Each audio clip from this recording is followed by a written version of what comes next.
Selanjutnya kita melanjutkan ngaji kitab Tafsir Al-Jailani. Pembahasan sudah sampai pada surat At-Taubat, yaitu ayat 90, 91, 92. A'udzu billahi minasyaitonir rajim. Bismillahirrahmanirrahim. وجاء المعذرون من الأعراب ليؤذن لهم وقعد الذين كذبوا الله ورسوله سيصيب الذين كفروا منهم عذاب أليم ليس على الضعفاء ولا على المرضى ولا على الذين لا يجدون ما ينفقون حرج لا يجدون ما ينفقون حرج إذا نصحوا لله ورسوله ما على المحسنين من سبيل الله والله غفور رحيم. Ya. Al-ayah. Pembahasannya masih terkait ayat sebelumnya, yaitu terkait orang-orang yang hidup pada zaman Nabi tapi di dalam dirinya masih ada penyakit fasik dan penyakit munafik.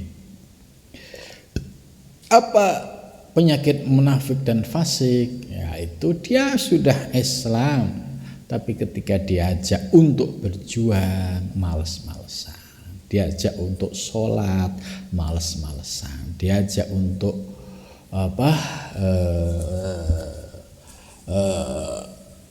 infak zakat banyak alasan gitu. Ini ciri-ciri orang dia sudah Islam tapi di dalam dirinya masih ada penyakit batin munafik dan fasik.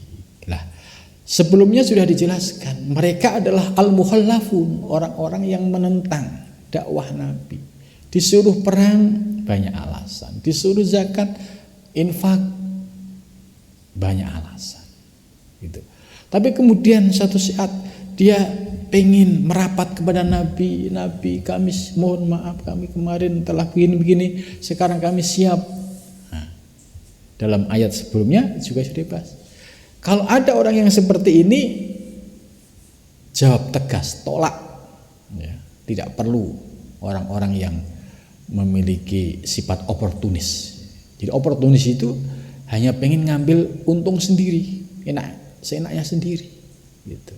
Kok tiba-tiba pengen balik, padahal ini hanya untuk istilahnya untuk ngapusi gitu loh. Oleh ayat ditolak, jangan dibiarkan. Bahkan ketika dia mati jangan dia didoakan dan jangan datengin kuburannya. Ini sampai Allah itu melarang keras kepada Nabi terhadap orang-orang yang oportunis itu tadi. Jadi sampai sebegitunya Rasulullah bersikap tegas terhadap orang-orang yang oportunis. Oportunis itu ya sak penake dhewe, pengen karpe dhewe gitu. Enggak ngikutin aturan dan instruksi dari Nabi gitu. Nah, akhirnya apa? Orang-orang yang seperti ini menyesal sehingga penyesalannya di dunia ini menjadi siksa. Jadi menjadi siksa yang dirasakan sebagai balasan dari Allah. Kan sedih ya ketika dia mulai menyesal kemudian pengen balik ditolak, dan rasa penyesalannya ini membuat dia akhirnya malu, akhirnya menjadi tersiksa sampai meninggal dunia. Dan Allah juga menyediakan yaitu balasan kepada mereka. Tapi sebaliknya orang-orang yang mengikuti Nabi, sabar bersama Nabi dan tunduk sami'na wa ata'na dengan dawuh Nabi, itu akan diberikan limpahan keberkahan tadi. Ya, di sini a'adallahu lahum jannatin tajri. Ya. Mereka adalah orang-orang yang akan mendapatkan fasilitas surga Dalikal fawzul adzim, mereka adalah seorang murid, seorang pengikut yang sukses, memperoleh keberuntungan yang nyata. Ulaika lahumul khairat, mereka ini adalah orang-orang yang sudah jalan yang baik. Ulaika humul muflihun, mereka ini adalah murid-murid atau santri yang memperoleh kemenangan. Ini kalau di konteks hubungan guru dan santri. Kalau zaman dulu ya antara orang-orang yang hidup pada zaman Nabi, yaitu para sahabat dengan Nabi. Jadi ternyata konteksnya hampir sama. Penyakit batiniahnya sejak zaman Nabi dengan sekarang sama. Itu. Dan dampaknya juga nyata. Kalau orang yang ngikutin Nabi, taat Nabi, ya pasti barokah. Allah akan memberikan balasan dunia dan akhir. Tapi sebaliknya, orang yang berani nentang Nabi, ngelawan Nabi, pasti ya hidupnya ya ketemu jalan buntu semua, ketutup semua. Karena apa? Karena di situ dia ya sudah tidak berada di jalan Allah. Maka ayatnya tegas, Nabi disuruh bersikap tegas terhadap orang-orang yang tadi istilah zaman sekarang itu oportunis tadi. Nah, sekarang ayat berikutnya masih menjelaskan. Wajah dan telah datang sapa al-mu'adzirun, yang telah datang al-mu'adzirun. Al-mu'adzirun itu siapa? Orang-orang yang dulunya banyak alasan gitu. Disuruh perang, alasannya ini itu, disuruh zakat, disuruh infak, alasannya macam-macam gitu. Ini al-mu'adzirun. Minal a'robi, dari Arab Badui. Minal a'rob. Jadi al-mu'adzirun yang dulunya itu disuruh perang susah. Jadi jangan membayangkan bahwa tantangan dakwah pada zaman Nabi ya, ketika sudah posisi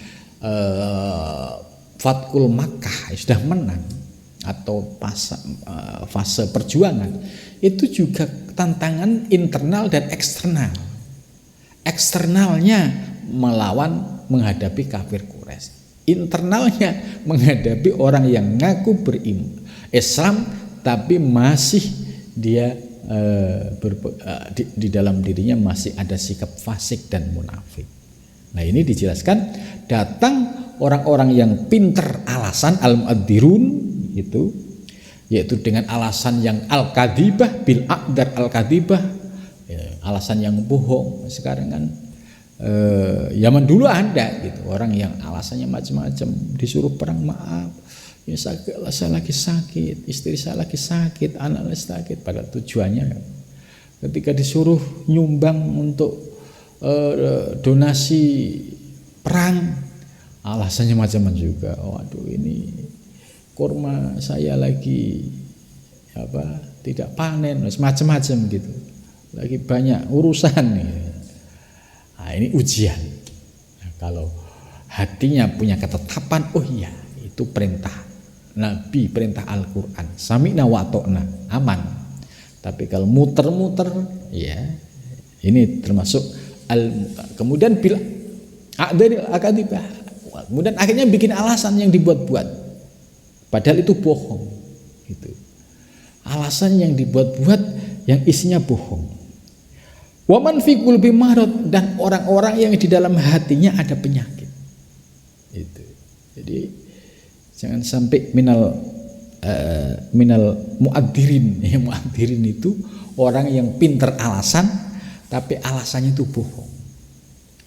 Kalau orang alasan itu bohong kemudian ketahuan, dia akan menutupi kebohongan, lalu membuat kebohongan baru, dan akan terbongkar kebohongan. Jadi orang yang terbiasa bohong itu akan menutupi kebohongannya dengan kebohongan. Dan itu ciri-ciri orang yang di dalam dirinya ada penyakit. Kalau orang yang sudah terbiasa bohong, nggak bohong sehari, dia merasa aneh gitu. Tapi kalau dia bohong, ya itu sudah dianggap sudah biasa gitu. Maka bisa kita lihat karakter orang. Ya, kalau dia jujur ya akan ngomong apa adanya, tidak lebih tidak kurang. Tapi kalau orang yang termasuk orang yang di dalam dirinya ada penyakit tadi, pasti dia akan banyak alasan. Alasannya itu kalau alasan yang benar, sakit benar nggak mau, tapi sakit yang hanya buat alasan. Ini al-kadibah, alasannya itu bohong. Lah kebohongan nanti ketahuan pasti akan ditutup dengan kebohongan baru dan terus selanjutnya. Nah, orang yang berkarakter seperti itu susah marinya. Ini akan sudah menjadi karakter. Maka kalau ketemu orang yang sekali bohong, ya itu bisa dilihat. Selanjutnya juga akan sama selama dia itu belum punya keinginan untuk berubah. Ya, bisa dilihat sikap-sikap ya orang bisnis ya. Itu kalau ketemu partner bisnis yang sekali bohong ketahuan, nah itu pasti langsung di delete atau langsung dimasuk kotak penalti, artinya udah masuk kotak, nggak bakal dipakai lagi.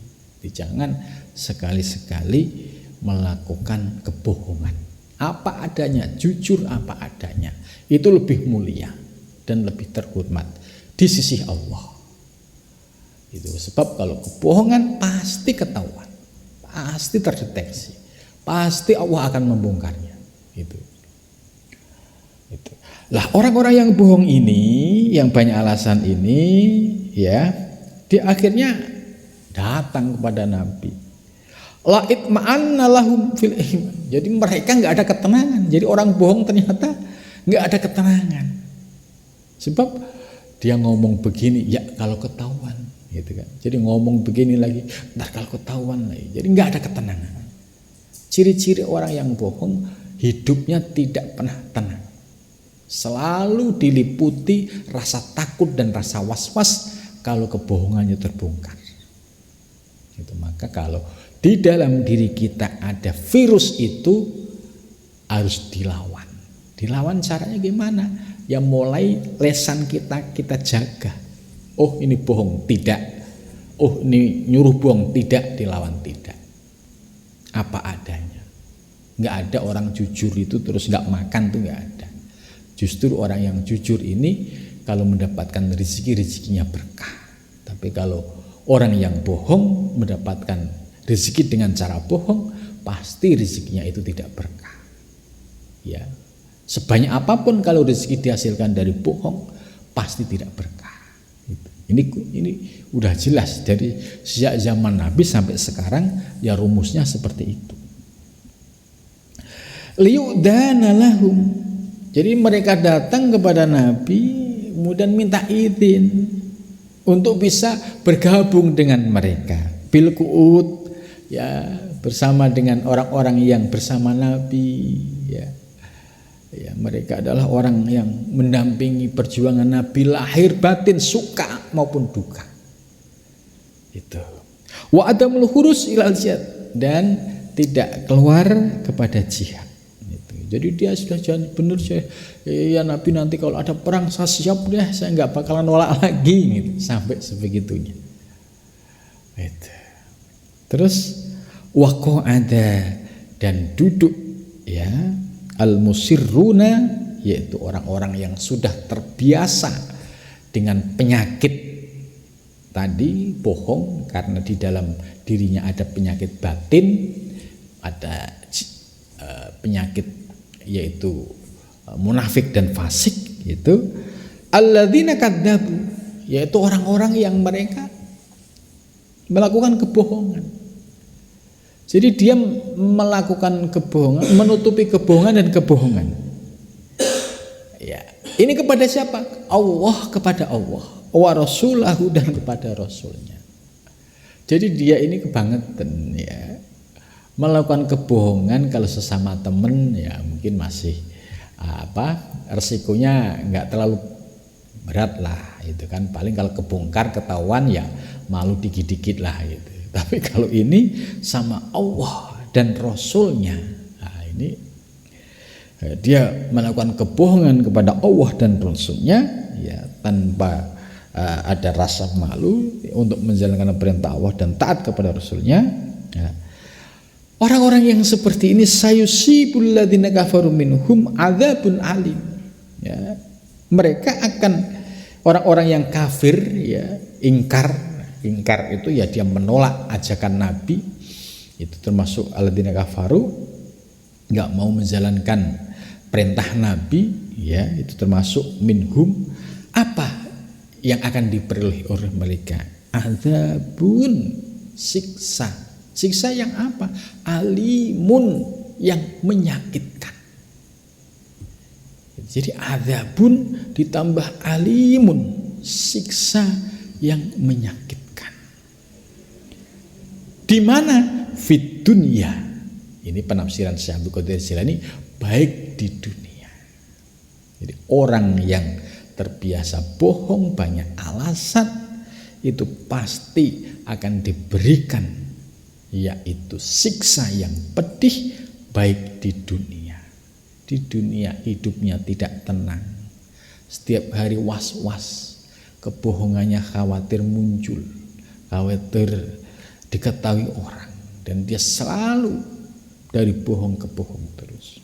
Wal akhirah, dan akhirat. Jadi dia akan merasakan penderitaan baik di dunia dan di akhirat. Na'udzubillah min dzalik. La najata, tidak akan selamat lahum bagi mereka aslan babar blas. Jadi orang yang seperti ini ya sedih sekali. Tidak ada keselamatan bagi mereka ya di dunia maupun di akhirat. Ini na'udzubillah min dzalik. Jadi ayat ini ya benar-benar ya memberikan energi positif buat kita. Bagaimana kita dalam menghadapi kehidupan dari hari ke hari. Ya, ini konteks kisahnya kisah orang-orang pada zaman Nabi. Tapi substansinya ya zaman sekarang pun tetap relevan. Ya, sejak zaman Nabi orang-orang yang bohong itu statusnya akan mengalami penderitaan yang sama. Begitu juga orang yang hidup pada zaman sekarang dan yang akan datang, kalau terbiasa dari bohong ke bohong, pasti yang diperoleh adalah penderitaan lahir dan batin, dunia dan akhirat. Na'udzubillah min dzalik, ya.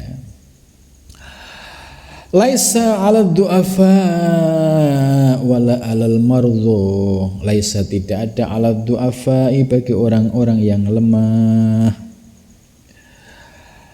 Wala 'alal mardhu, dan tidak wajib, ini wajib untuk perang itu bagi orang yang benar-benar lemah, ya. Wala 'alal mardhu, dan juga tidak bagi orang yang sakit. Wala 'alal ladzina, dan tidak juga pada orang-orang la yaziduna, mereka tidak menemukan sesuatu yunfikun, mereka infakkan, ya. Apa? Harajun, dosa, ismun, fikuti matakolfin. Jadi ada orang yang boleh